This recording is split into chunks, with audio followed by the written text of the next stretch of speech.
There's just something, and I can't quite pinpoint it, that I find egregious about Are We Human or Are We Dancer? Well, it's particularly I think it's dumb. stupid, for sure. Okay. It's particularly stupid, and it's like the crux of the song, and I think that it's in the spotlight a little bit. Yeah, but it's so great. Are we human? Or are we dancer? Oh my God. What is that? My hands are cold. I dropped off all the things I love. Like I need a traffic jam to keep in touch. I can't focus on the words unless my hands are busy. I can't give up on the world or I will leave this city. And it's way too broad what I'm trying to say, but I write it down and let it go. And it's hard to know all the words I need to explain my heart in a single note. Hello, and welcome to WayTooBroad, a show and tell program for really, really ridiculously excited grown-ups. I'm Hannah, and these are my co-hosts, Erin and Ben. Hi, Erin. Hi, Hannah. Hi, Ben. What's up? I'm the cool much. What's up with you? What's up with you, Ben? Yeah, what's up with you, Ben? Finger guns. Finger guns. Yeah. Finger guns. Chill.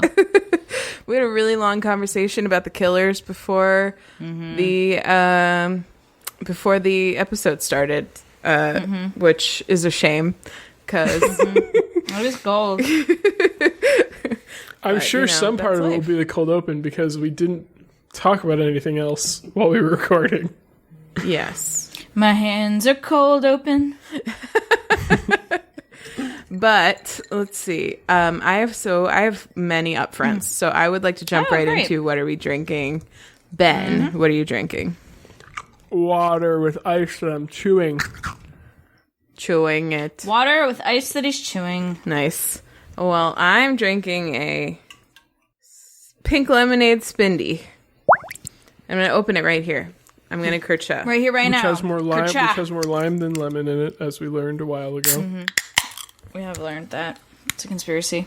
It's a conspiracy. It's a delicious conspiracy. Do you call that pink water? No, they're all just water, Ben. Oh, come on, get with it. Yeah, come on. Ben. We got to get a water. We don't even distinguish the flavors. They're just all water. But what about if you're fetching a water for someone else? How do you navigate that? Oh, right. What kind of water? What kind of water you want? We can say a flavor. Only then are we allowed to say a flavor. I really appreciate how you really dropped into character there. Like, you dropped yourself into the scenario. I feel like your face changed and you were there. Like, I felt like I was Ian asking for a water. Wow. Yeah, I really try. I'm a method actor, so I try. Erin, what are you drinking? I've got ice water and I've got a cup of hold on, vanilla bean macaron tea. You cheated that time. I had to check the name. I messaged Hannah before because I wasn't like feeling like a mixed drink, but I was like, like alcohol. But I was like, man, if Hannah has one, I'm gonna really want one. So I actually just checked in with her first. Mm-hmm. So, but I just have Spindy. Yeah, so that's great. She just has water. Yeah, I just have water. Okay, can I show you? Can I show you guys something? She broke method. That's what happens when Hannah breaks method. She calls it stringent. All right. Can I show you guys something? I will find a way to post a picture for the listener. Sure. Look at this. Oh my god! Tiny apple. It's a baby. It's the cutest little apple you ever did see. Also, it's got a little butt. Oh, it really has a little butt, everybody. Oh my god. I want to like pinch that butt cheek. I know. It's got a little butt. That's nice. What kind of apple is it? Did you grow that? No. Actually, the apples on our apple tree out front are already a lot bigger than this. This is a specific variety called Rockets, I think. Ian's got a picture of it. Bunsies. Yeah, they're called Rockets, Rockit. And They're all this rock hard butts. They're all this tiny. They don't all have butts, but they're all this small. This is like how they come. They're like kind of the size of maybe like a clementine. They're actually smaller than a clementine, I think. It's like 3 bites of apple. Yeah, it's like maybe 4 if you're lucky. They're pretty good. They're new. It's like a whole new variety. So, we had to get in on that on the ground floor. So check out Rockets because we have invested. Hannah and Ian are kind of Apple early adopters. Yeah, and we're not talking about Apple, the computer company. No. Literal Apple. Yeah, Ian put us all into the Cosmic Crisp last year. Yeah, shit's delicious. It's a great apple. Yeah, I have been known to pick up a few Cosmic Crisps or two here and there. A few or two.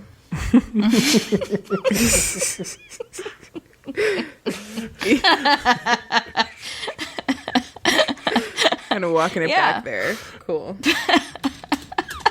Yeah. That reminds me of how I couldn't for the life of me figure out how to say up close and personal last week when I was talking about the turkey. Yes. I kept saying up and close. Yeah, you did. When you were talking about the what? About turkeys, about walking around and seeing turkeys. I said it like 3 times. Yeah. I couldn't find it. Up and close. Up and close to the turkeys. Up and coming. That's great. Good job. I love that. I always think of my brain as a little fetcher for me. I'm like, hey, I want this concept. And my brain's like, gotcha, here it is. And you're like, no, that's not it. And your brain's like, yeah, I'm pretty sure. Up and close. I'm pretty sure. And you're like, no, I need you to get something else. And they like go and pretend they're getting something and then just like bring back the same thing. The same thing. It's like up and close. And you're like, well, I don't think that's it. It's like, who's the brain here? Is it you? You would know it if you were the brain. I'm the brain. And then it's like, later it's like, hey, Ben, it's up close and personal. What? Up close and personal. See, I told you it wasn't up and coming.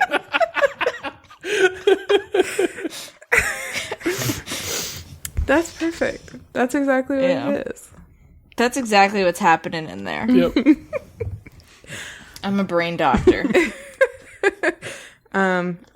Yeah, so Apple, that was my first up front. And then also, I've been playing Night in the Woods.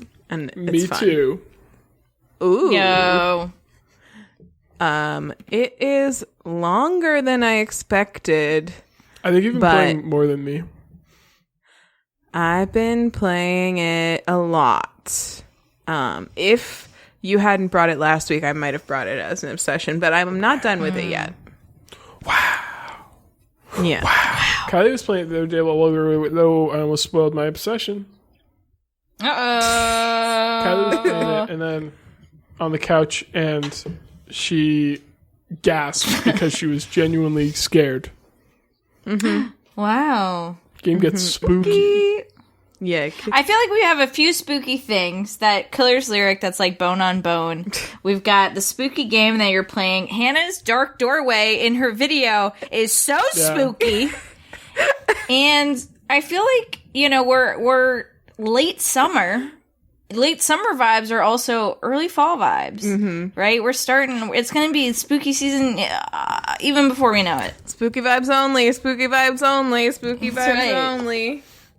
Wasserman is coming up before we know it. Oh my god. Time just keeps moving on and on. It just really does. Oh my god. Someone should write a song about that. A time song.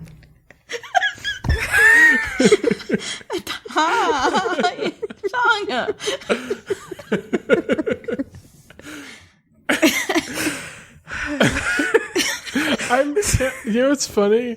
I'm laughing at a totally different thing now. I'm thinking about Linza But in the context of the brain thing that Erin was doing earlier, we're like, just give me a female name. Your brain's like, well, Linza. That's the obvious one that everyone knows. I was like, is that the first one you have? That's the only one I have. I'm certain I've heard of a Linza. I think you can take that one to the bank.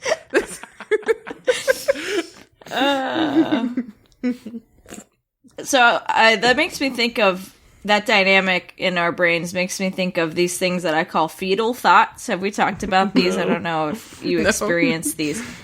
A fetal thought is something I'll think and immediately catch. So it's like the brain gopher is fetching something without direction, without being told to, and offers it to me, and I'm like, no, what the fuck? And so an example of this is like buying cold beer at the store. My brain runner will be like, oh, let's crack one open in the car. And I'll be like, no! So I'll like think it and immediately catch it. Like, oh, I should just open one of these on the way home. Oh my god, no. Like, but like the time it took me to say that sentence was like 10 times faster than, So I have these a lot. I'll just like stupid thoughts that I'll immediately catch and be like, I am so stupid. I also have that. Does that ever happen to you guys? Definitely. Yeah. I don't have a that great never example happens to me. off the top I've of my never head. had a stupid thought in my life. Fetal or otherwise. Wow. Fetal thoughts are for babies. What were you gonna say? Yeah, Ben? I just don't have a great example off the top of my head, but I definitely have done that. Where I'll like, I'll just like, I will catch myself thinking. I feel like I do it sometimes when I'm thinking of like, when I'm wondering why someone did something, and I'll like think of a really dumb reason, and I'll be like, no, that's the stupidest possible thing you could have thought, and then I like shoo it away immediately. Yeah, and it's like, it crosses some barrier. It's not just like, oh, brainstorm where you're like, oh yeah, that's a stupid idea. It crosses some barrier where like, it moves past it gets signed off by one part of your brain and on to the next check. And then it's like, what? Who approved this?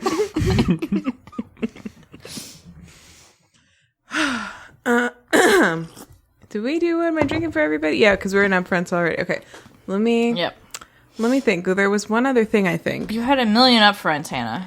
I know. Oh, should we do a Heron update? Yes. Okay. We went away for the weekend after we recorded last week's episode, so I don't know what he did over the weekend. But when we came back, I haven't seen him in the last couple of days, but like 3 days ago, he was in the yard hunting, and I got some videos. They weren't like super good, but I got them on Marco Polo and sent them to the family. I forwarded them to Erin, so everybody on this call has seen them, of it hunting in our yard. Unfortunately, I didn't actually get video of it catching anything, but I saw it catch a big mammal with a long tail. I don't know what it was. It didn't succeed in eating it, and it dropped it before I was able to get it on video. Sounds like a dumb heron. Yeah, I mean, I haven't seen him catch it. I've seen him eat some bugs, but that's about it. So hopefully he's catching fish before he comes to our backyard in the afternoons. But yeah, he got so close to the house when he was hunting. He was like right outside our bathroom window for a while. And someone else has spotted your heron. Oh, yeah. Also, our cats both. Oh, yes. have seen the heron, and Jack kind of just like stares in terror but squeaks. You guys have also seen a video of this, like she doesn't squeaks. Yeah, she squeaks. She doesn't quite do the like chatter thing that cats do when they're actually trying to hunt something, but she's clearly like extremely confused by it because she's like, bird, want to eat, big, scared of bird, big, scared of bird, bird, eat bird, scared of bird, you know, she just gets very confused and like glitches out while she's looking at it, and it's very funny. That's amazing. Why do cats chatter when they're trying to hunt? I feel like it would behoove them to be quiet. I don't know. I only really see them do it when they're like looking out windows at prey, and it feels to me like practicing to like break a small animal's neck because they like. So is it kind of like a why I oughta? Yeah, I think so. Do your cats do that, Ben? Sometimes. I've seen Como do it. I don't think I've ever seen Hazel do it. But it's always been at birds outside the window. Mm-hmm. It's like that very much in particular. Or like squirrels or something. But I wanted to say something about a heron that I have noticed. The heron, who doesn't have a name yet, is that, you know, when a cat is like stalking prey and it's about to pounce, it'll like wiggle its little butt. Mm-hmm. Mm-hmm. Herons like have a similar thing that they do to seemingly kind of square up, like to get ready to like go down with their beak spear, but instead of their little butt, it's their big long neck. They'll just like Really? waggle their big long neck back and forth to kind of like triangulate things. It's really cool. Excuse me. Wow. Burping. You're excused. Thank you. But yeah, that's the heron update for this week. Cool. Cool heron. Great update. We don't have any emails, so I guess no one took offense at my obsession last week. Yeah, I was surprised. I don't know. My parents have been on vacation away from much internet, so I don't know if they've heard it yet. I would be kind of surprised if we didn't end up hearing from them about it at some point. Yeah, me too. I feel like my dad would have opinions on this. Oh, I did figure out one thing that I prefer warm. Which is like any bread item that you dip into pita. So like, I'm sorry, you dip into hummus, like pita bread or sometimes. I was so rolling with you. I was like, yeah, dip it into pita. Like a cold hummus with a warm pita bread, or even like a warmed up bagel, like from the microwave. I like to microwave a bagel and dip it into hummus. Wow, has been one of my favorite snacks. That's what you'll go through the trouble of microwaving. Yeah, fascinating. Yeah, because I'll do that cold. Yeah, same. Right that's out of the like, but it's better. Like that's a classic. I agree. I think it is better, but I feel like that's a classic. Like I don't care that much one for most people. Yeah, I'm very celebrating mysterious. this. Yeah. We got to that part in the podcast when you first introduced it, and Molly was like, I don't like this. Like, even before we were like, you know, stating that we don't like it. That's so funny. I just am who I am. I'm not sorry. Good. Don't be. All right, cool. Should we pop into Mr. Ben? Ben! Foist. Mm-hmm. I have a pretty quick one. Because I'm not super obsessed with anything at the moment, but something I've been watching a lot is the Olympics. Yo, the yes. Olympics. One of my favorite things, one of the reasons I love the Olympics when they're on, is that there are all these random ass sports that I've never, either I've never seen or I only watch every 4 years, but really enjoy watching. One great example of the latter category is volleyball, both beach and regular, like indoor volleyball. So fun to watch. Very entertaining sport. Highly recommend. We just watched, while having dinner, the U.S. women's versus Turkey. Beach or indoor? Indoor. And that was a really exciting game that the U.S. ended up pulling out in the fifth set. It was a crazy one.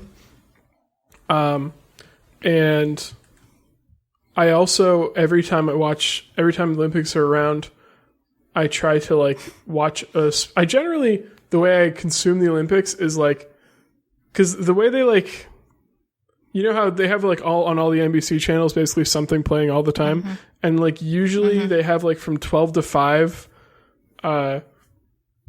they have like kind of the non-primetime stuff that's going on the NBC. And so if it's like the latter half of the workday and I have stuff I can do busy work while I have the Olympics on, I'll put it on and just like see what's happening. Like today I was watching some canoe slalom, which I think is no, it's not new for the Olympics, but it's very cool and seems so fucking hard. Because, like, some of the gates they have to swim through backwards. It's crazy. One of the categories is new for the Olympics for the women. So there's, like, K1 and C1. Yeah, and I think C1 for the women's is new. I watched C1 today, the C1 final. Cool. That was very exciting. And the difference, do you know the difference between K1 and C1? Mm-hmm. So K1 is for kayak, and the kayak, I think you're sitting, and you have a 2-bladed paddle.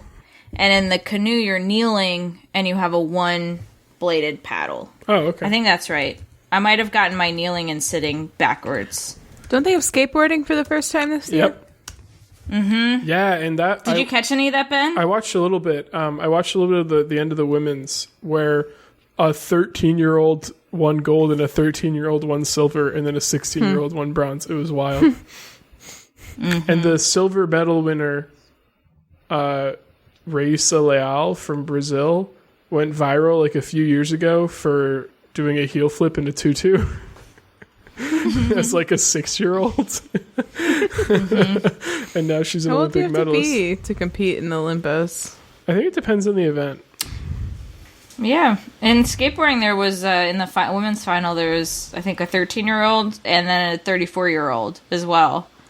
So, damn. Really ran the gambit. Yeah. Yeah, and another cool thing I was watching today was the beginning of the 800-meter freestyle women's, Katie Ledecky's main powerhouse event. And the very cool thing was that there's this new U.S. swimmer, also named Katie Grimes, who's in the event and is 15, and came second to Katie Ledecky at the Olympic qualifiers, and came second in their race today too. She's so good, and she's only 15, which is how old Katie Ledecky was when she first won gold in the event 9 years ago. Wow. It's coming full circle. That's really cool. And Katie Ledecky's mentoring her. It's so nice. It was. Wow. Beautiful. And it's the first time that one has been debuted at the Olympics for the women, right? No, the 1500 is the first time. Oh, the 1500. Which Katie Ledecky won. That also she came in first, and then another American came in second, right? Yes. Oh, yeah. It was Erica something. And that was a really exciting race because Katie Ledecky was 2 body lengths ahead of everyone else. But then the woman who came in second, I can't remember her name. I think it was Erica Wilson or something. Was in solid. Oh, Sullivan. Erica Sullivan, I think. Sullivan. Yep. Was in solid 4th for most of the race, and then in the last 50 meters, just got a huge surge and ended up just catching up to second place. It was really awesome. Wow. I love watching. I mean, I love watching the swimming, of course. Prime time every night. Of course. Gymnastics always great. Obvi. Watching the U.S. women's team come together and Simone Biles be the best teammate after she dropped out. That was great too. Yep. And then what's her name? Suni Lee ended up winning the all-around gold after Simone dropped out. So it's still a U.S. woman who won it. It's great. I still haven't watched that yet, and it was totally spoiled for me today. It popped up on my watch. I was like, this is so rude. Bless you. Thank you. Because it happened early this morning. NBC isn't even showing it until 8 p.m. tonight. And there was just there was no way I could have avoided that spoiler today. It was absolutely everywhere. I was like, that's so rude. Yeah, I debated not saying it, but I figured you probably would have seen it. Sunday. Yeah, also for the listeners by Sunday. I was more thinking about you two, but I figured you probably would have seen it also. I don't know if Bono listens to this podcast, so. The Edge definitely does, though.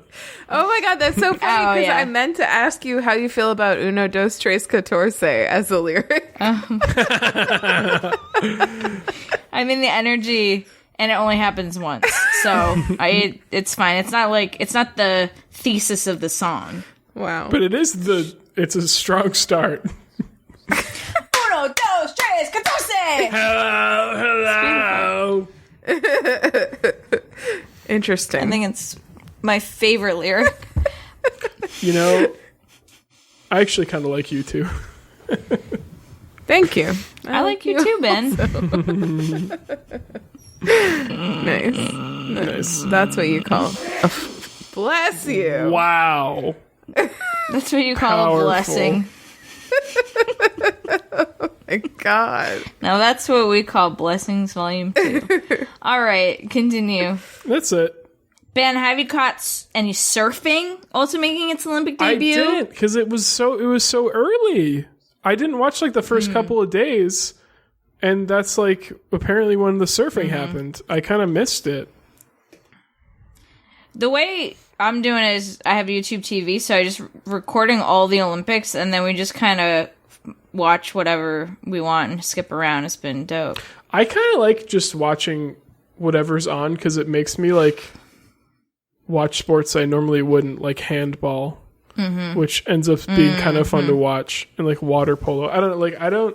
And that's how I always watch the Olympics living at my parents' house, because it was just like on cable, you just like pick out whatever was on. So I still enjoy doing that. It's so fun to like learn about these sports that you like. We learned all about fencing and the different I watched some fencing too. styles, Fencing's awesome. It's just cool just to be like, what's this? What are the rules here? Like the different, canoe slaw. That's a word I can't say. I thought I might get away with it. I don't know how to say that word. Slalom. That is can we all agree it's an unusual place to have an L? Which one? The first one or the second one? Both. I think the pairing is really what's getting. I feel like the word itself. Solemn. No, well, that's a word. Damn it. With the L's in their placement, the word itself is a slalom. Yes. It's visually represents the thing. Yeah. That represents. So true. Yeah. That's deep, man. Yeah. Oh my God, I just thought of an example of a fetal thought that I always have. Oh, great. This is something I've shared on the podcast before, and it's a recurring one. It's whenever someone talks about palindromes, the first word that pops in my head is sunflower. Even though it's not a palindrome. That's so interesting. Why do you think that is? I don't know. It's always and also, been that way? and always for for as long as I can remember.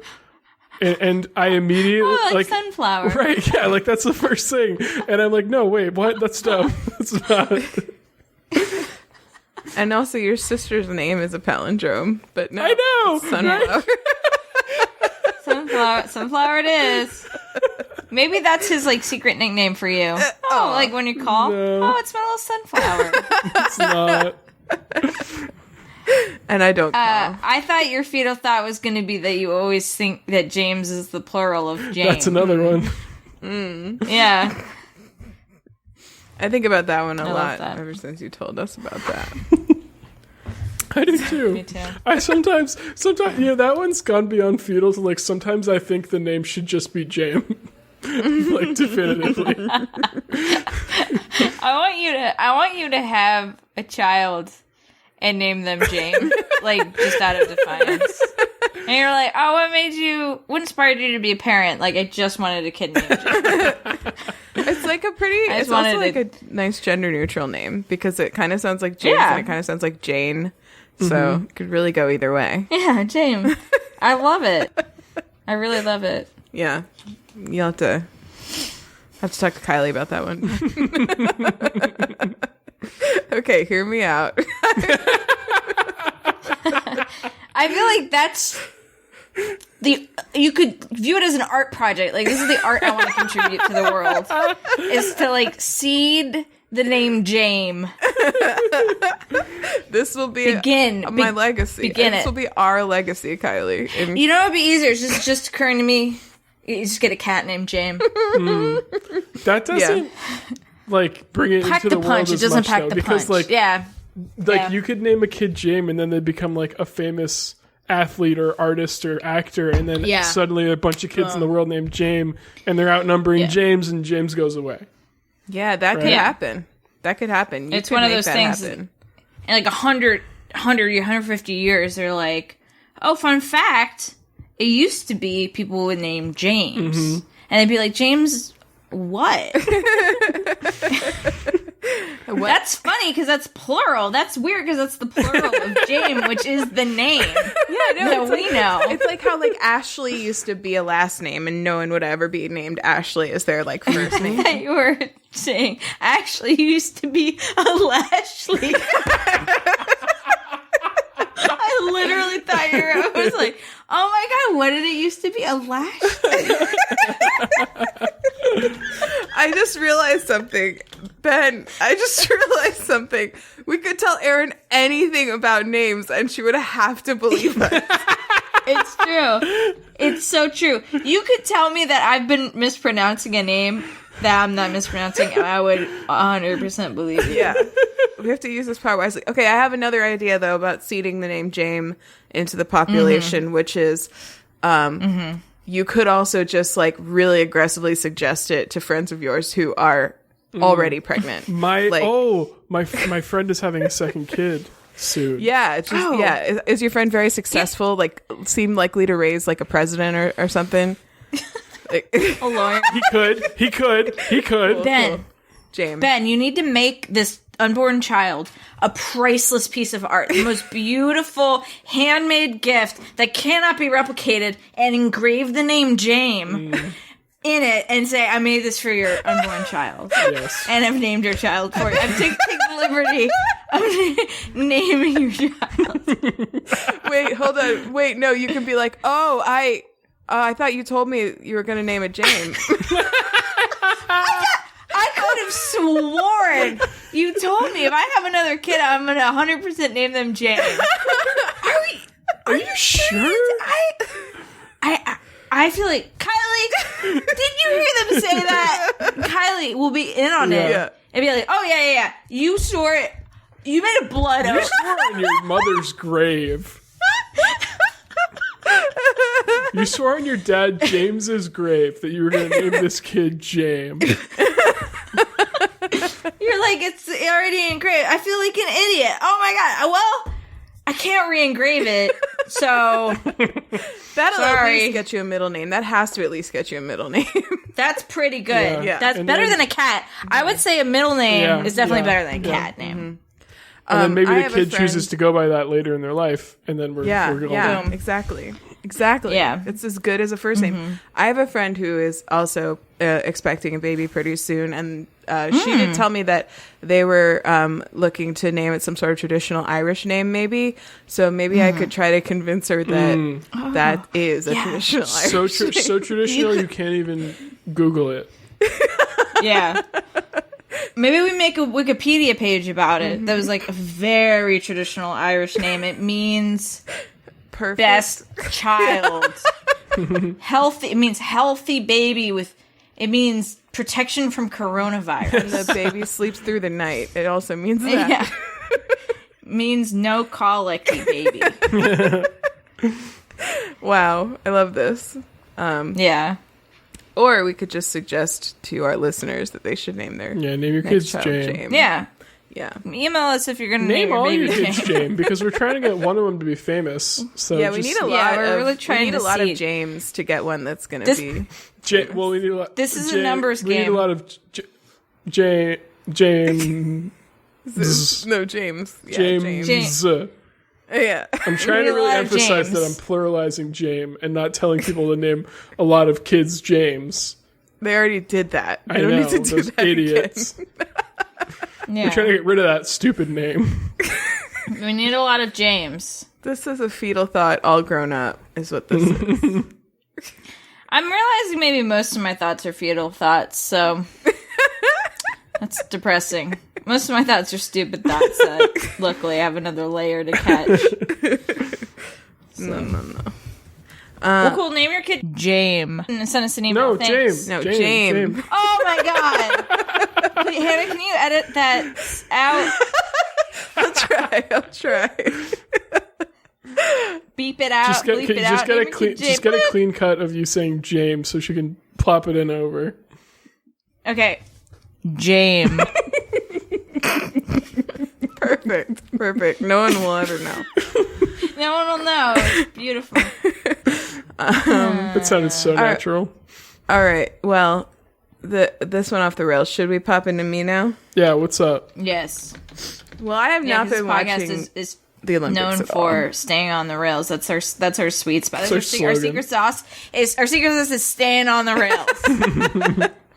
That's right. Sorry, Hannah. Continue. Back on the rails. I have not been watching the Olympics at all, just because I've been very busy at work, and I've been busy. Well, actually, I've been spending a lot of time watching coverage of the whole like Gabby Hanna meltdown that's going on YouTube right now, which is not my obsession. But I don't know about this. No though. idea who that is. We've been busy watching the Olympics, so very short version is that there's this YouTuber Gabby Hanna. She's been around for like since Vine. She came up on Vine and then switched to YouTube when Vine disappeared. And she has burned a lot of bridges, both like professionally and personally, as she's been in LA for the last like however many years, and now she's like making all of those things public for no other reason than like she kind of feels like it. So she has this YouTube series that she's just like showing her ass a lot. So I've been like watching that just to, I don't know, just because it's basically like reality TV, but a different, like the next evolution of reality TV is like YouTuber drama, I think. And it works for my brain, so whatever. But yeah, so I've been doing that. But also I've been playing a couple of sort of somewhat mindless, like I tend to when I want to relax, I'll put on something on YouTube that's like a relatively long video about some topic, usually Gabby Hanna right now. And then I will also either do a puzzle or do Spider Solitaire, which I think I kind of still haven't decided which one is my obsession of the two. I've talked about puzzles before. I'm liking puzzles, so I wouldn't do that again. I want to hear about Spider Solitaire, please. Okay. What's your app? Okay, but are you playing in a person? Can I just really quick also, I know I've talked about him before, but I really came this close to doing my entire obsession about Charles Wysocki because this week, Buffalo Games restocked their Wysockis, like their Wysocki puzzles, and I bought 13 of them because I love them so much. Wow. They're not here yet, but I brought up a poster of one. Where did you talk about that? I talked about it when I talked about puzzles. Because I know you did. I'm trying to find the episode number or episode name for the listener. Yeah, this is the puzzle I just finished downstairs for the second time. It's like a little lakeside cabin looking deal. I just feel like when you talk about Charles Wysocki, either people don't know who that is or they lump him in with like Thomas Kincaid and like all these like just like Americana painter types. And in a lot of ways, that is where he belongs. But I just like his art so much, and it makes me feel very happy to look at. And I would like to own, I would be very excited to own an original Wysocki. I think he has like all these little details and touches that make them really nice to look at, as well as really great for using in puzzles. And also, I did some research on him today because I was thinking of bringing him for an obsession, and it turns out that it's not like he died in like 2003, I think, but it's not like these paintings were like posthumously turned into puzzles. He sold his art as puzzles and prints and stuff like the entire time he was alive, and was very prolific. And for that reason, like the art community never really cared for him very much because he was like too commercial and all kitschy and stuff. But I just think that, making your art available to the masses is not a reason to like believe that it's not good. I feel like he was doing He was making it his livelihood. He was like, he worked for like a bunch of advertising companies as like an illustrator, and then he like found this sort of primitive style that he liked to draw in, and basically did the millennial thing of like turning his side hustle into his main gig and like just doing what he loved and making what he made money off of. And so like, I'm not gonna hate on him for that, you know. No one's here hating. Yep. Hannah talks about puzzles in episode 27, vocables, and has been holding her tiny apple in her hand for the whole podcast. It's true. But yeah, so let me tell you about Spider Solitaire. Please do. Okay. So, have either of you played it before? No, ma'am. Is that the one where it's all the same color? It can be. Let me show you what the... How many spiders do you need to play this game? I'm a fan of the classic. No spiders. Hold on, I gotta claim a card here. I have not found an app that is as good for Spider as there is for regular Solitaire. But now the regular Solitaire game has ads, and it's just such a bummer. I deleted it from my phone. The setup for Spider looks like this. I'm showing them my screen. It's very blurry. Ugh, that's not bad. Yeah, I can't see it, and the listeners can't see it either. Listeners or us. It's not helpful for a single damn person, not anybody. Well, just Google what a Spider Solitaire board setup looks like if you're not sure. Okay. If you have played it. If you're driving, do it anyway. It's worth it.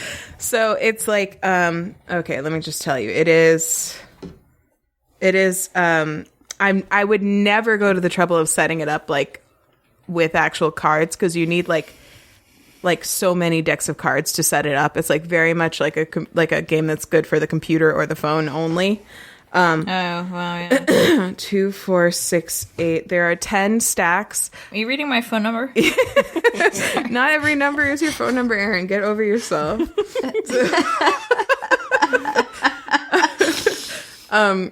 So it's like 8 stacks of cards.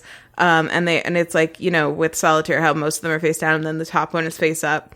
And in regular Solitaire, you stack, so actually you can play it with only one suit, or you can play it with many suits. You can play it with, up to 4. That's all there are. But I usually play it with 2 suits. So it's like hearts and, the one that looks like an upside down heart. What is that? Thank you. Wow, I've never thought about it like that. With a little wedge in it. Yeah. So you're actually, the goal of this game is to get stacks that go king to ace in the same suit. And you can stack that way, or you can like mix colors when you're stacking across the decks. The only thing that matters when you're stacking is like the the numbers are sequential. However, you can only move chunks that are the same color to different stacks. So you can get yourself extremely tangled up if you just like go ahead and randomly stack like every other color for an entire pile. Then you can only move one card at a time, which gets really difficult later in the game to actually make what you need. So it's and there I think are like 4 and 4. There's like 4 sets of like kings, king to ace and hearts, and 4 sets of the other one in the other one. So it's, I don't know if that's a great explanation, but it's just really like it's not easy. 4 stacks on the other one. Got it. It's not easy. Is that harder for me than regular Solitaire? Huh? Is it harder than regular Solitaire? I think it's harder. With one suit, it wouldn't be, I don't think. And the other complicating factor is, so you're trying to make these stacks, right? But when you have like off to the side, 1, 2, 3, 4, 5 like random sort of additional sets of cards that you can play out on top of your stacks. So you may have your cards like as neat as can be, like you only have same color stacks, and then you run out of moves, so you like tap one of the additional deals. That. Yeah, and it just like it'll put one card on top of every one of your rows face up. So that usually means that most of the time you've now blocked what's below it. So you need to like get things off of other things as quickly as possible. So it gets messy very quickly. And you need all the cards that are there. So you need to not just flip over what's underneath, but you need eventually to get the other cards out. And then there's the thing where if you actually clear your board too fast, that can also be a problem because you have to have every stack covered with at least one card before you can deal out cards on top of it.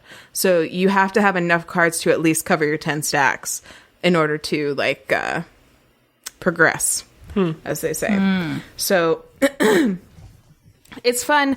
I think that my stats are probably pretty bad right now. I definitely used to be better at it. I win 28% of the games I play. That's pretty good. Is it? I feel like for solitaire, that's pretty good. I don't know. Solitaire's hard. I've beaten my best time is 5 minutes 52 seconds, and my average is 11 minutes. My average is 11:11. Make a wish. Wow. Yeah.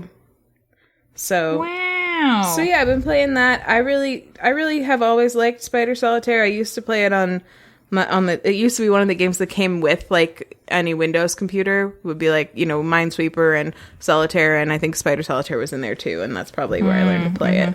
You know, I picked Minesweeper back up recently. I love Minesweeper. And where are you playing Minesweeper? How to play it on my phone.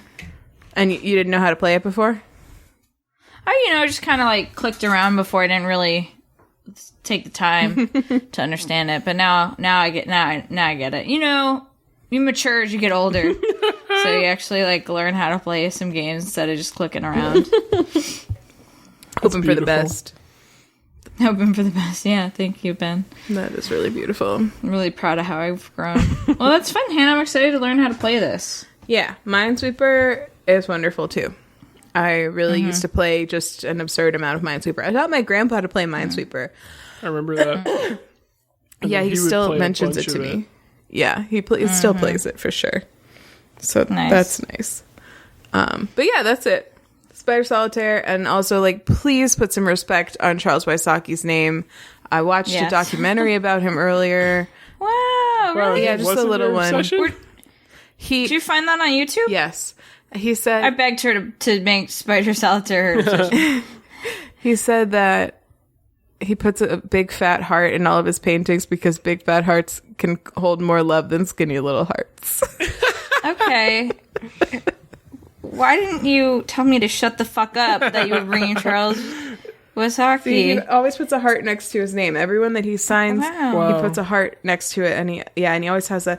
Well, you know, there is this other side of the whole Wysocki thing, which is like it is very much rooted in like Americana in a way that is I'm not always comfortable with. Like his scenes tend to be these like idyllic, like small town scenes, which are like majority white, and the other thing he puts in all of his paintings besides a big red heart is at least one American flag, but like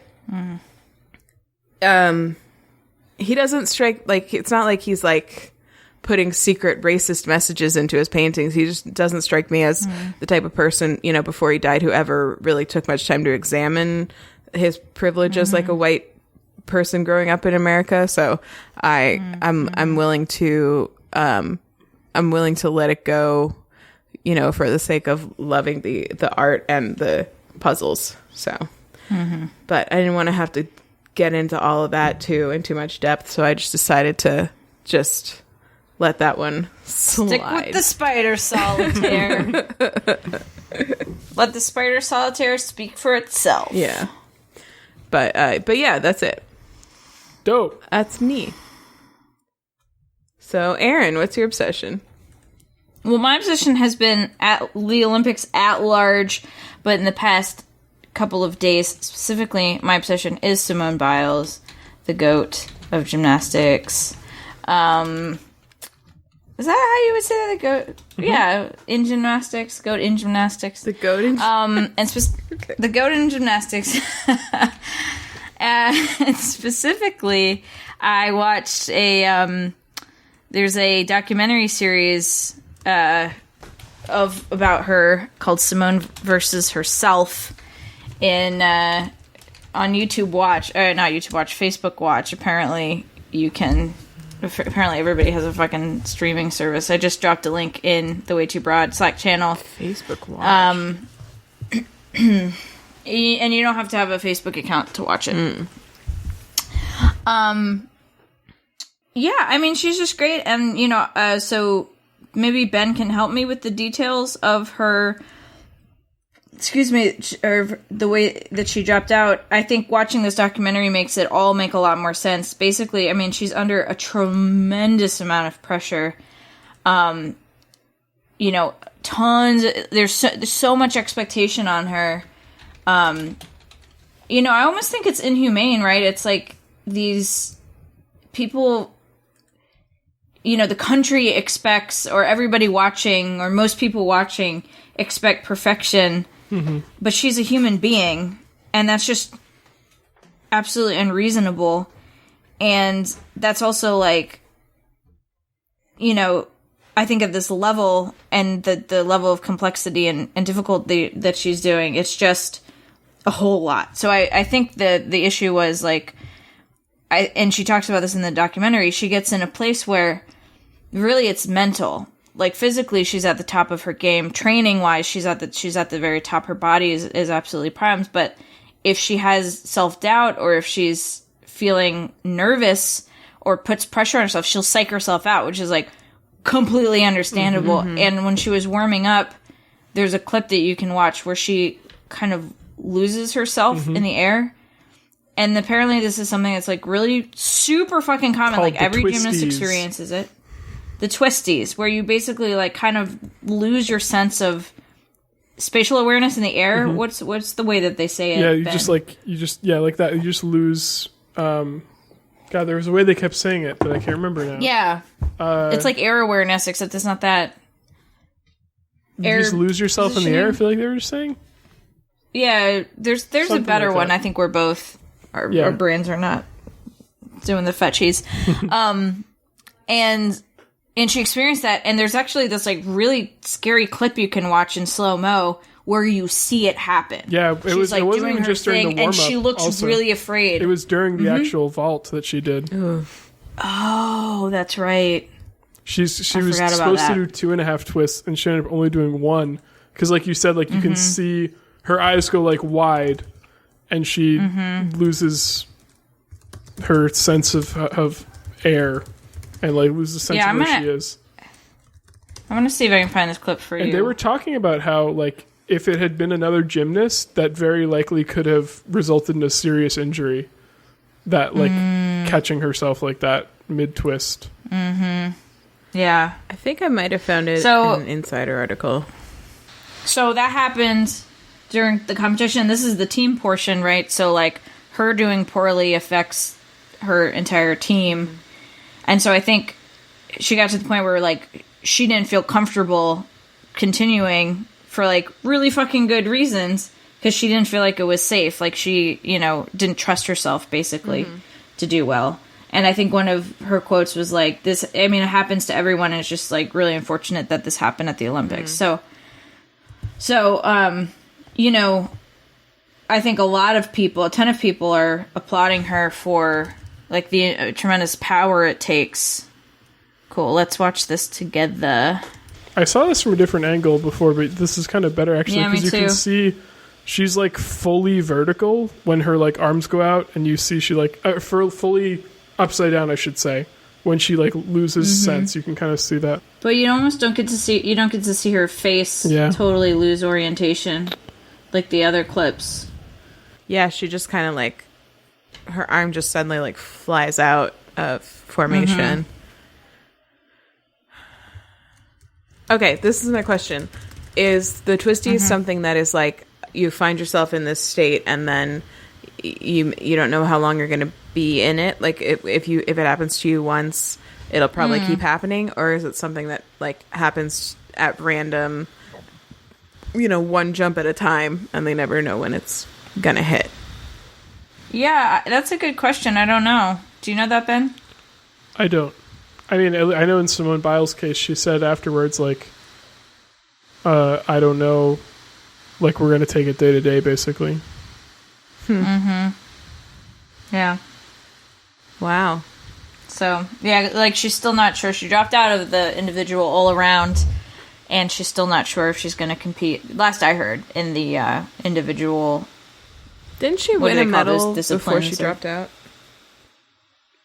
Not in this Olympics, but she has, like... I mean, I think she still gets a fuck ton. Does she still get a team medal? She gets a silver. So yeah, that's right. Yeah. Oh, that's good. So a lot of people obviously are applauding her for the immense amount of like power and just like being, you know, I think our fucked up national mentality is to like just suck it up, just go through it. But I mean, that's like number one, ridiculous, and number two, insanely dangerous to do in the Olympics. Or another thing about me, when I mean to say gymnastics, I 99% of the time say Olympics instead. Like, that is 100% true. I love that. I say Olympics instead of gymnastics. So especially dangerous in gymnastics. I had to think really hard about that. My brain fetcher is like, here you go, here it is, the word that you want. And it's the word Olympics. But obviously there's a lot of people out there who are like, you know, a lot of people who haven't done a fucking minute of gymnastics in their whole entire lives who are like, she's a quitter. She's so sucked up. She's letting down her nation. You know, like bullshit like that, which is just. What have we done for her lately? It's just. I had forgotten that she was like of the generation of gymnasts who were sexually assaulted by Larry Nassar too. Yeah. Because in my head she was like too young to be, because that was like kind of like the 2008 group of gymnasts, I guess, in my head. But she's gymnasticizers. Olympics. Olympics athletes. But I mean, she owes Team USA gymnastics fucking nothing. Absolutely, less than nothing. Yeah. So anyway, I just have a tremendous amount of respect for her, and this documentary series on Facebook Watch, which is so stupid, can't believe I'm saying that, is awesome, and she's incredible. And another crazy thing about Ben, you've been watching the Olympics. I mean, you've been watching gymnastics. You've been watching the gymnastics on the Olympics. You've been watching the Olympics in the Olympics, right? You've been catching the Olympics. You'll see a gymnast go on who's not like Simone Biles. You'd be like, oh, she's so tall. This one's, you know, this gymnast is tall, right? Like one of the Grace. And then you look it up. So there's one gymnast where you're like, wow, she's tall. And I look it up. She's 5'2". This one gymnast is 5'2". Simone Biles is 4'8". Like, these people are so short. They're tiny. They're so tiny. So anyway, just shout out to Simone Biles. I know you're listening. Just like, ton of respect. Thank you for listening. I will just defend you. To the ends of the earth. I would literally unfriend anybody IRL who had a criticism. Like, I would, because I just like really respect what you're doing. Okay, thank you. Are there really a lot of people who are like, criticizing her for this? Yes. Wow, a lot of people.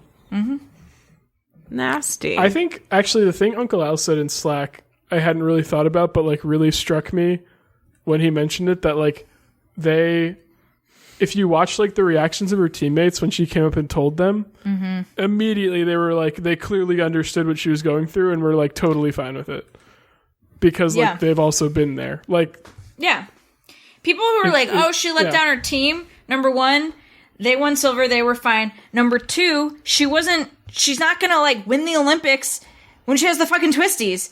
Number three, it's a team sport. She couldn't do it, so her team stepped up and got the job done. I just don't understand it. And it's not like she stayed and cheered them on the whole time. Mm-hmm. Mm-hmm. Like, she was still being an amazing teammate. Yeah, absolutely.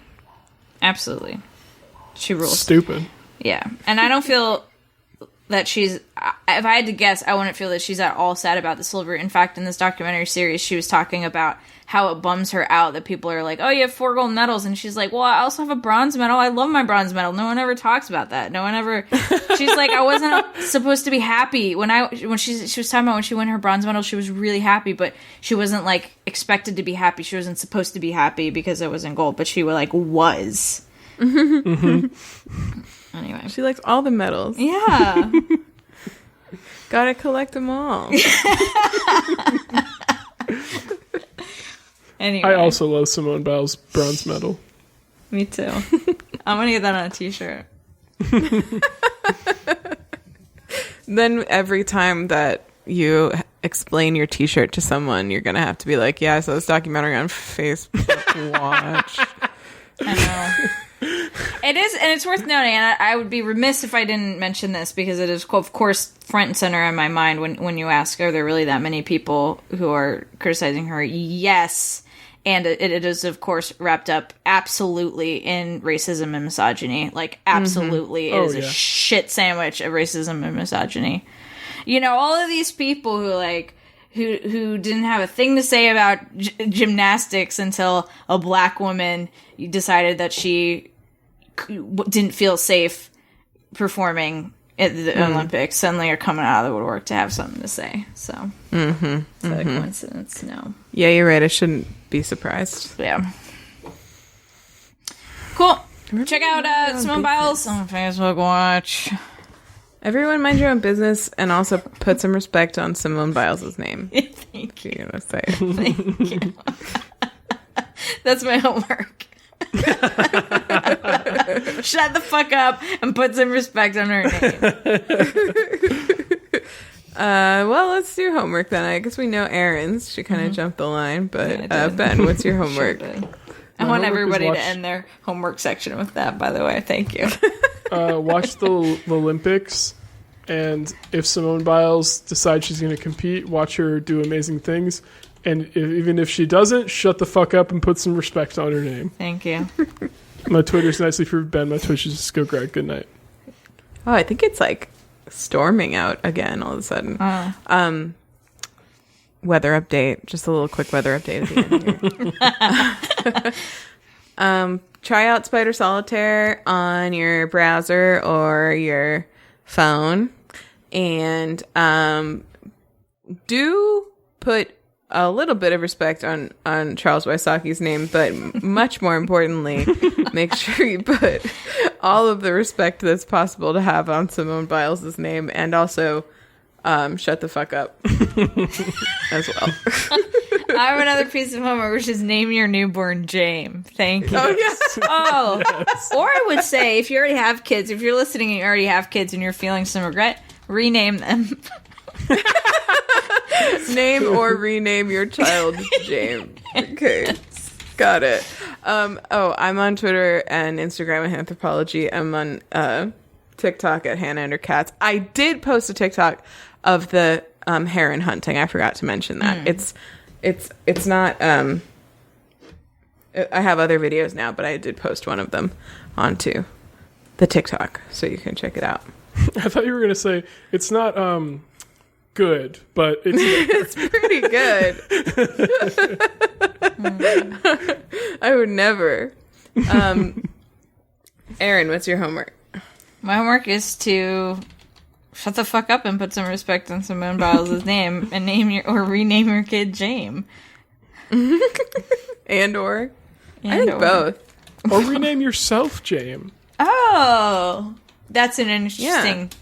Yeah. If you're trans and trying to find a new name, consider Jame. Consider Jame. If you're transitioning. It's perfect. If you're non-binary. It's perfectly gender neutral. Yeah. I would also say only do this if you're going to be famous in some way.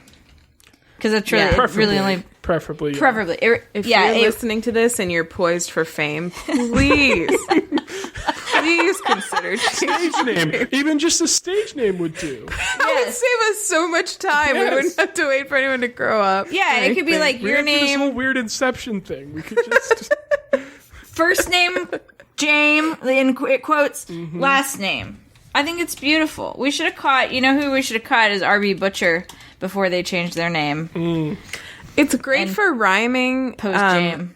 Like if you are like some kind of like rapper or singer and you sing about yourself a lot, it rhymes with name. My name is Jame. I mean, that's it's right there. That's free. That's free. Yeah. My name is Jame. I'm here to play the game. I mean, give me a break. Yeah. We'll write you a rap. We'll write you your first rap if you're looking to break into the rapping industry and you need your rap name. You can put your name on it. Yeah. Yeah. As long as it's Jame. It's gotta be Jame. Yeah. You can put the name Jame on it. Your name, which is gonna be Jame. Wow. Yeah, this is probably the most important thing we've ever done. This is hugely important. This is hugely important. We need a hashtag. Hashtag eradicate James. No. No. That's just not. I don't mean the people, the name. That should have stayed as a eradicate thought. James. Hashtag, I mean the name, not the people named James. All right, let's close this down. Let's go ahead. Okay, if you want to zip this on up. If you want to call us or text us and let us know that you're changing your name to Jame, you can do that at 774-326-0420. Blaze it. You can find us on Twitter at TwoBroadPod. You can find us on Instagram at WayTooBroad. You can email us about your name change, your impending soon name change at WayTooBroad@gmail.com. And if you missed any of that, you can find all the details and links and everything and our topic index at WayTooBroad.com or WayTooBod.com for anything you want. Forgot about that. I did too. Beautiful. EarnBen.com for anything you need. MaxFun.org for a dog on a boat. Don't forget to check out Eamon's music. They wrote our theme song, which we love so much. They have an album on Bandcamp called Z-Sides, as well as a bunch of other great music. And that's it. So the podcast candle is now extinguished. Goodbye. So far away. Goodbye. Bye, James. I'm going to eat this apple now. So I can watch.